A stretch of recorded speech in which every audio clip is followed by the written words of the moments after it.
We began this journey, not in Leipzig itself, but at Station 123, Horsham St. Faith in Norfolk, now Norwich International Airport. Home to the 458th Bomb Group Heavy, the B-24s based here in 1944 also flew to Leipzig and through Flak Alley. It felt only right to carry that history with us, as we set out heading east. Our route took us via Amsterdam Schiphol and on to Berlin. We traveled 3 days before the mandatory introduction of the EU biometric border, and it was chaos, but we made the connection to Brandenburg, just a different part of the capital from the one we filmed in Deutschland 25, quieter, unfamiliar, a reminder that even the cities we think we know still hold other versions of themselves. From Berlin, we chose the train. Not because it was the simplest route, but because it gave us time to cross the Saxon landscape, to watch the terrain shift, to let Leipzig settle into our minds before we ever put boots on the ground. This project was shaped by a decision to work with the limitations of another era. A single 35mm lens, the field of view that defined mid-century reportage and documentary work, and the fixed optics of surveillance. Digital, yes, but with the discipline of film. No zoom. No shortcuts. Just the frame, the light, and the distance our feet were willing to travel. The preparation began long before we arrived. We studied the histories of the 2nd Air Division and the 100th Group, the public spaces, the industrial edges, the places where the city's layers still show through. And we made a simple commitment, to photograph the place, not the people. German privacy law is clear, and we respected it, keeping individuals out of shot or unidentifiable, allowing the architecture and atmosphere to speak without intrusion. The work was entirely independent. No sponsors. No commissions. The true spirit of the Royal Photographic Society documentary. Just the freedom to follow the story wherever it led, through Cold War residues, quiet passages, and squares that carry the memory of what once stood there.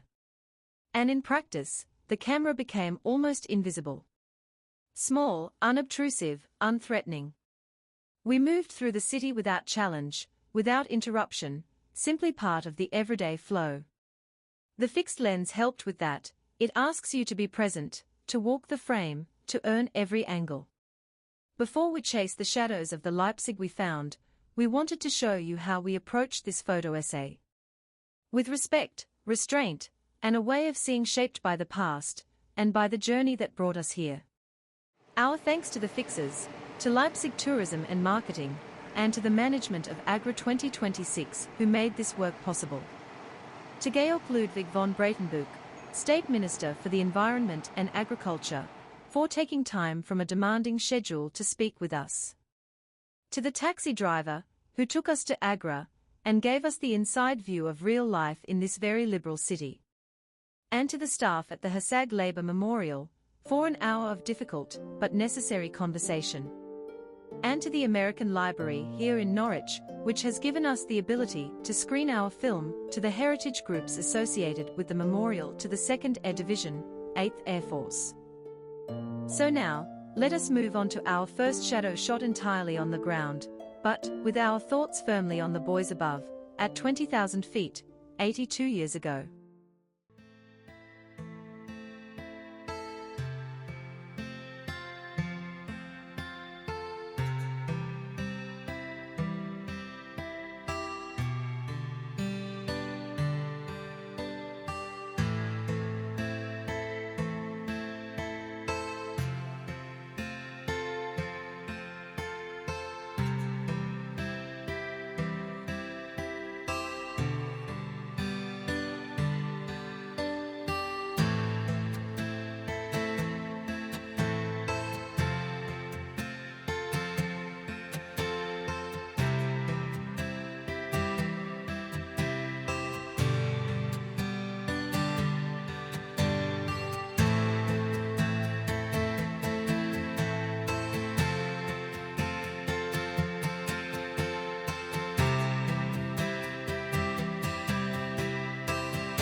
So time for a bit of geography, as we delve into our second shadow of this trip, the city. Borrowing an image from the display in the control tower of East Kirkby, home of the Lincolnshire Aviation Heritage Centre, you can see it was a long way for Bomber Command and the mighty 8th. As the crow flies, from the Forum in Norwich it is some 470 miles, but, with the dog legs to introduce confusion, avoid flak hotspots, and hide the actual target destination, each mission was many more, with flight times averaging between 8 and 10 hours.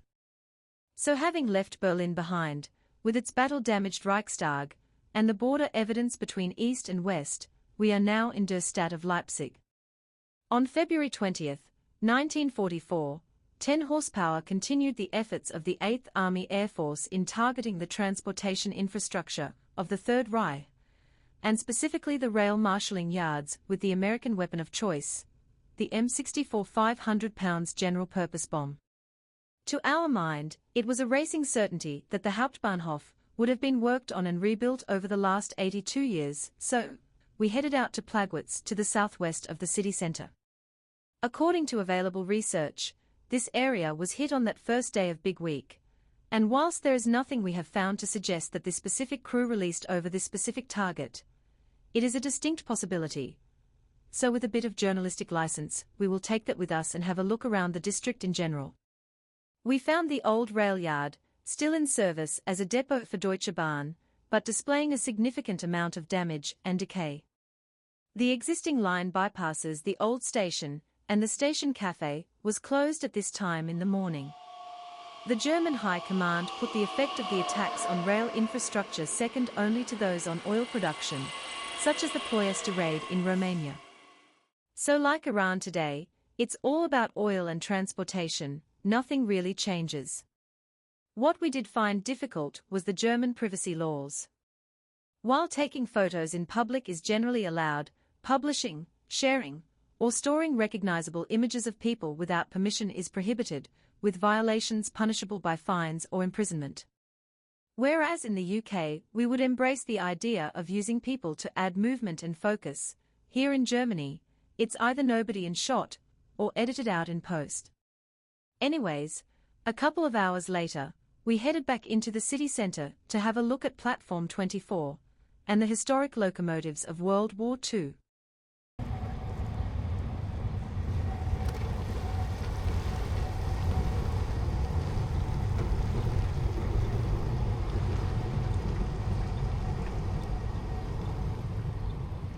So the Hauptbahnhof is a big building and, by floor area, the largest in Europe. Whilst the western entrance was destroyed during the war, the hardly damaged eastern entrance was brought back into service quite quickly in 1949. Today, especially after reunification, it is an integrated shopping mall and transport hub, clean, expansive, well-policed and a palace for railway geeks. Platform 24 hosts some historic rolling stock, which you can see here, and any visitor to Leipzig should take time out and look at some of these engineering marvels, which did see service during the war.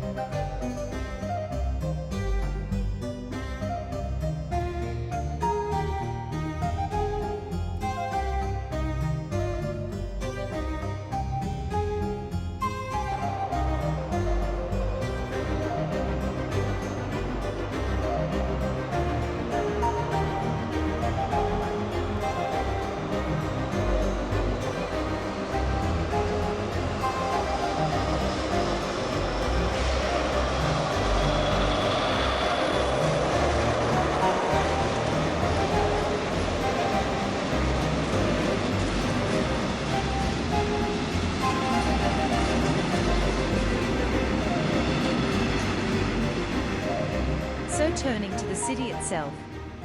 As we mentioned earlier, German privacy laws are for the photographer a bit of a bind, especially as the 33,000 students of the University of Leipzig are right in the center. Our solution was to get up at the crack of Sparrow, safe in the knowledge that running into students was not only less likely, but pretty much a statistical fact. So we did the university area very early indeed. With the opera on the north side of Augustusplatz, the Gewandhaus or concert hall to the south, the university lies to the west. This university is twice the size of the University of East Anglia, and here is the killer statistic. For international students, the UEA charges €25,000, Leipzig charges 300. Wiki says it is significantly cheaper. We would probably go further.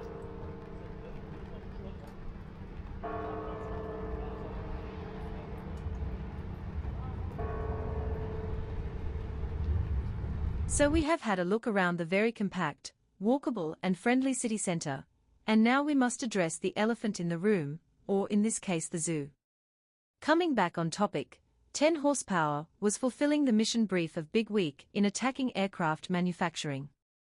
The theory being that now that the 8th Air Force had long-range fighter escorts, courtesy of the British non-approved drop tanks, created out of impregnated paper, another classic bodge job, if the German manufacturing facilities were to be defended, the Luftwaffe had to come up and attack the bombers, and thus were forced to enter combat with a greater and greater number of Mustangs, Thunderbolts and Lightnings shepherding the bomber streams as little friends. Here in Leipzig, 1/3 of all 109s were manufactured in the city, not by Messerschmitt, or by the original Bavarian Flugzeugwerk, but by a contractor known as Erler. Erler had 5 plants stretching from Heiterblick to Dumbo at the zoo. Erler Plant 4, or some say 5, was located where the dinosaur park is now, so this area was one of the targets. Defended by concentric rings of flak batteries radiating out from the city centre, little thought is given to the workforce.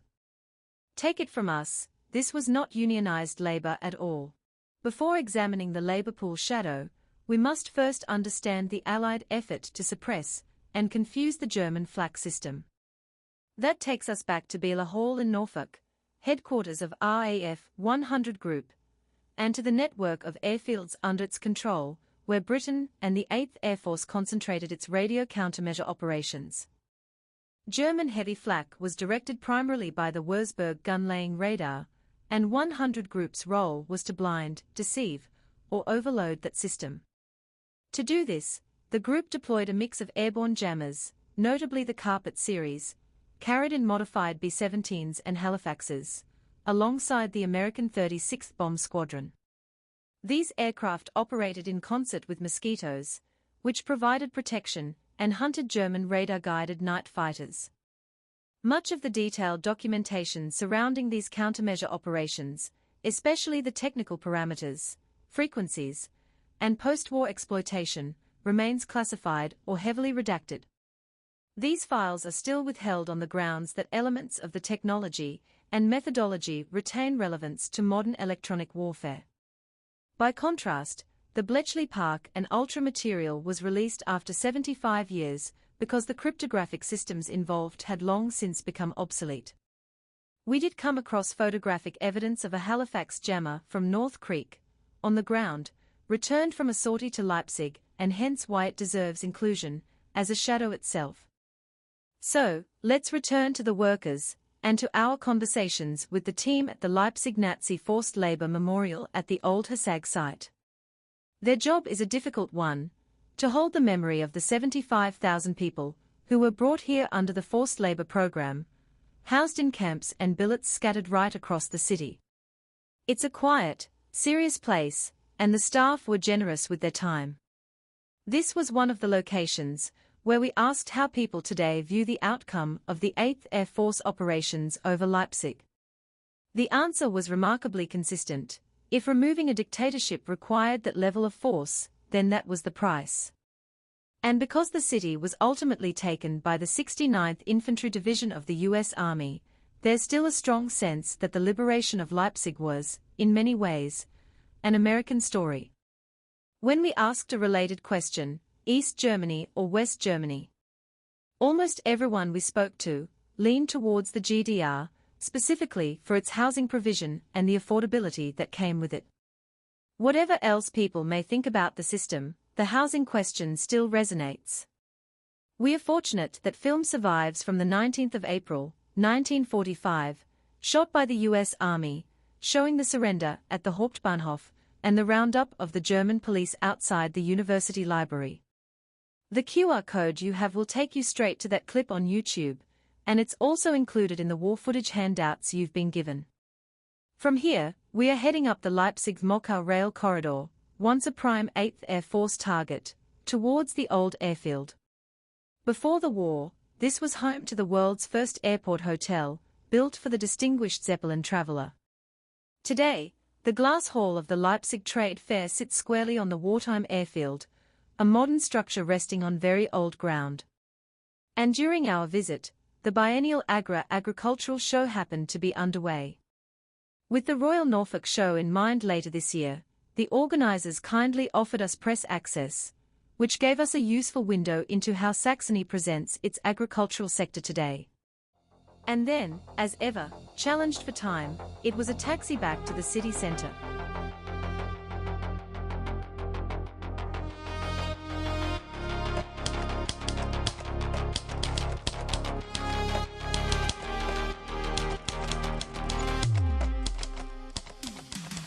In Leipzig, the past doesn't hide, it lingers. And perhaps, for once, the past is not just an education but a warning. These streets and squares once carried more than footsteps, they carried intentions. Observation here was a quiet language, spoken without words, recorded without cameras.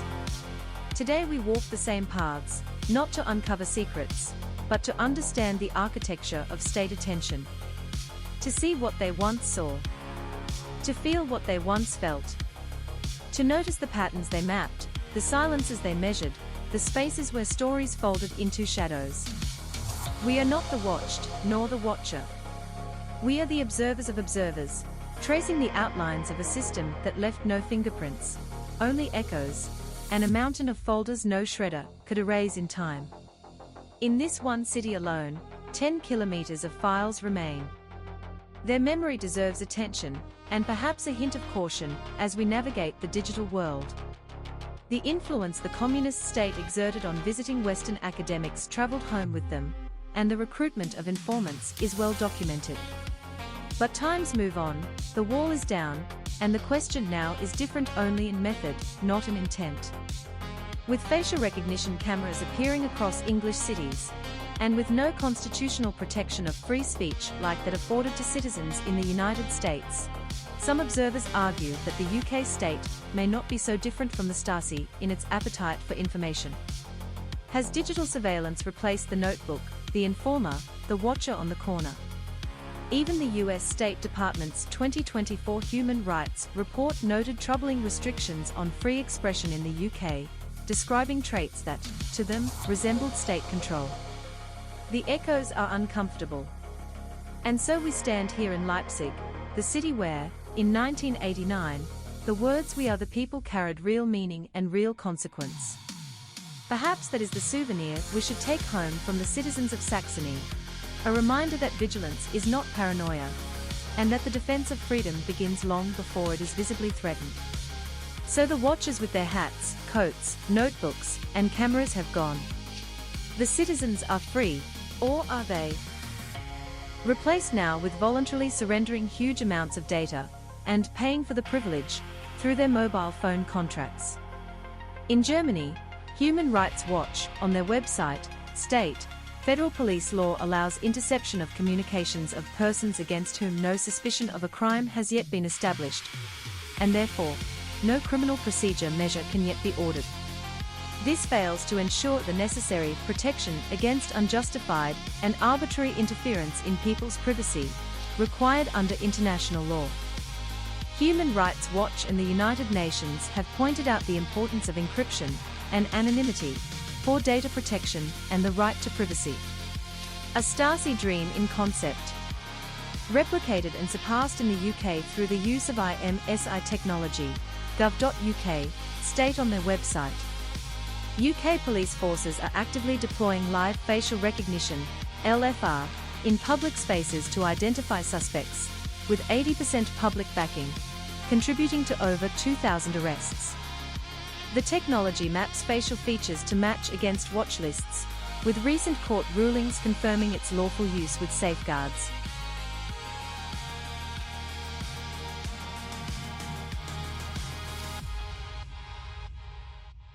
The question has to be, Where did they get the data for the construction of the watch lists?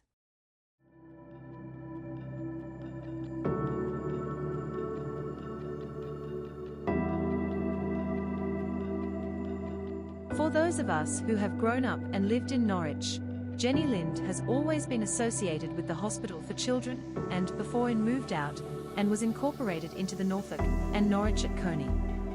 If, as a child, you needed medical care, you always went to the Jenny Lind as opposed to the hospital. We, as a special interest group, are sending another team to Germany in the spring of 2026, and having started the research for links to our region, we came up with whispers of romance between Jenny Lind and Felix Mendelssohn, a Leipzig resident, which have stirred curiosity for generations, and the truth is layered with admiration, artistry, and a touch of mystery. Jenny Lind, born in 1820 in Stockholm, was a world-renowned Swedish opera singer celebrated for her pure soprano voice and charitable spirit. She earned the nickname Swedish Nightingale and became one of the most beloved, and indeed financially successful performers of the 19th century. Jenny Lind first performed in Norwich in 1847, and her concerts were so well received that she returned in 1849 for 2 more performances at St. Andrew's Hall. These weren't just musical events, they were acts of generosity.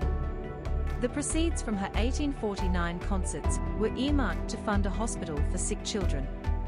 In 1853, a public meeting in Norwich endorsed the idea of a children's infirmary, and the following April the Jenny Lind Infirmary for sick children opened its doors in Pottergate, Norwich. We went there today and eventually found a plaque tacked to a wall which has, to be fair, seen better times. It became the second children's hospital in the UK, following Great Ormond Street Hospital in London, and the hospital was named in her honour and funded by the proceeds of her charity concerts. The hospital has treated over 4 million children since its founding, and via an interim home in Unthank Road, it eventually moved to the Norfolk and Norwich University Hospital, where it continues to provide specialised paediatric care, albeit as part of a massive complex rather than an individual medical centre. Jenny Lind's legacy lives on not just in music history, but in the lives of countless children and families in Norfolk. It's a beautiful example of how art and compassion can build something enduring.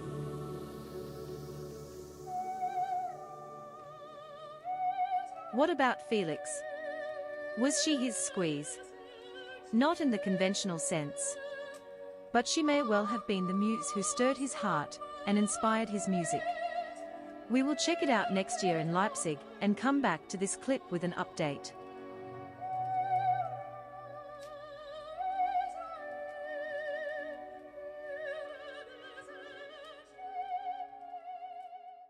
True to our word, we returned to Leipzig to build on the work we began in September. This visit carried a different texture, a sense of continuity, of threads being picked up again. Thanks to the generous hospitality of the tourist board, we found ourselves at the Mendelssohn House on a quiet Sunday morning, taking our seats for a matinee that felt both intimate and world-class. Sao Soles Lariviere on viola and Martina Consoni at the clavier filled the rooms with a clarity and warmth that seemed to resonate through the building's very fabric. The house itself is a survivor.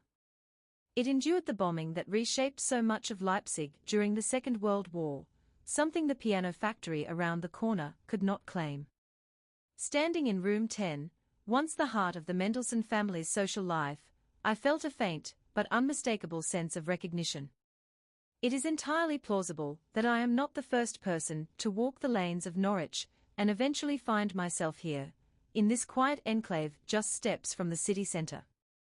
Leipzig has a way of drawing people into its cultural orbit. Mendelssohn and Jenny Lind both performed at the Gewandhaus, not the modern hall, of course, but one of its predecessors. Yet the continuity is unmistakable.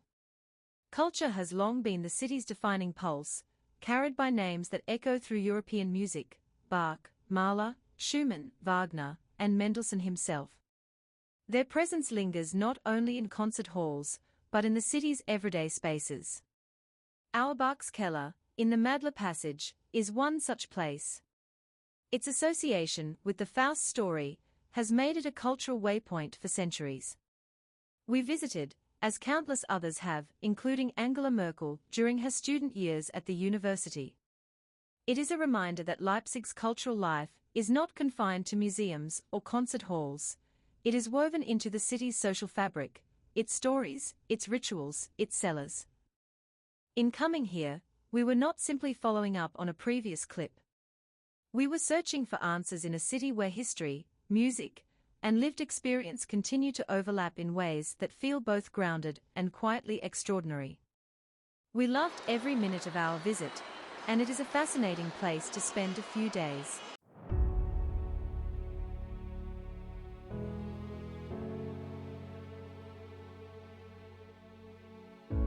We didn't set out to find this story. It found us in the way some things do, sideways, almost shyly. 10 horsepower meant nothing to us then. Polbrook was just a name on a map, an old Northamptonshire village we'd never walked through, its air station a ghost we hadn't yet learned to see. The crew were strangers. And being out of our usual patch, we weren't looking for anything that far from home. The first breadcrumb was nothing more than a search string scribbled in a margin, Leipzig/8th Air Force/Big Week. From that, the trail widened. The American Library in Norwich opened its shelves and its memories, and we began reading our way into the mission, the target, the people of Saxony, and the city that bore the weight of it all. Articles, citations, fragments of testimony. The holdings of the memorial to the 2nd Air Division. A ship of the 1st, yes, but she fell in East Anglia, and that was enough to bring her into our orbit. As filmmakers and photographers, we work with what remains, the light, the landscape, the traces. 80 years on, the task is still the same: honor the sacrifice, acknowledge the cost. Art Shea's photographs were an early compass point, a reminder that the lens can carry both truth and tenderness. The wider story, though, is always about what people do to one another, and what they try to remember. Most accounts settle on the captain or the officers. But in the margins of the crew list, one name kept tugging at us: the Brit aboard. Archie Matthews of Finleyville, Pennsylvania, began life in Stonehouse, Lanarkshire. A Scot by birth, an American by upbringing. He crossed the Atlantic at 3, one of many families who left in search of steadier ground. Later he worked the mines for the Pittsburgh Coal Company, the same pit that would one day carry his name. A life of labor, of grit, of ordinary courage. There's a quiet ache in his story, a Scot who died in England, barely 300 miles from where he was born, just southwest of Edinburgh. A circle almost closed. For his actions, he received the highest honor his adopted nation could give. These are the notes we carry with us. The small truths that anchor the larger ones.